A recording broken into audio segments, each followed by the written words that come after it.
Hello student, NEET PYQ series का question number 30 given below are two statements.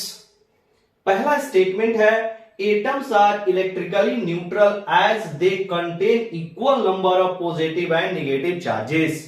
और second statement है atoms of each element are stable and emits their characteristics spectrum. और फिर इसके नीचे लिखा हुआ है in the light of the above statements choose the most appropriate answer from the option given below. और यहां पे 4 ऑप्शन दिया हुआ है और ये जो क्वेश्चन है वो नीट 2024 में आया हुआ क्वेश्चन है। इजी क्वेश्चन है, थ्योरेटिकल क्वेश्चन है।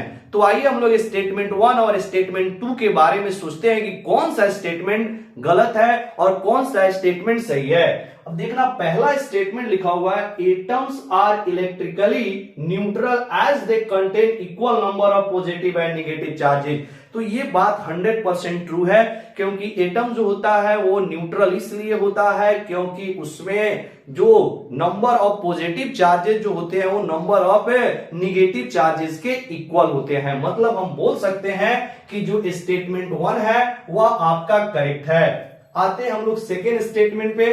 तो atoms of each element are stable and emits their characteristics spectrum. तो देखना, प्रत्येक एलिमेंट के जो एटम होते हैं ये कोई जरूरी नहीं है वो स्टेबल ही हो। क्लियर? यानी स्टेबल हो भी सकते हैं और स्टेबल नहीं भी हो सकते हैं। तो इसमें तो बोल रहा है atoms of each elements are stable, तो ये बात आपका फॉल्स है, इनकरेक्ट है।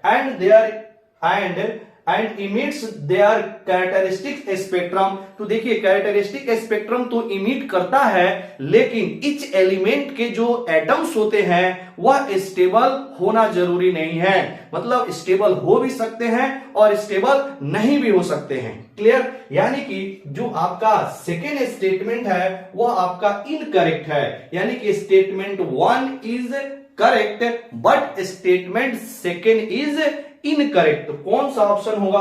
अब देखिए option number 3, statement 1 is correct but statement second is incorrect. मतलब ऑप्शन नंबर आपका 3 इस क्वेश्चन के लिए सही ऑप्शन है। क्लियर?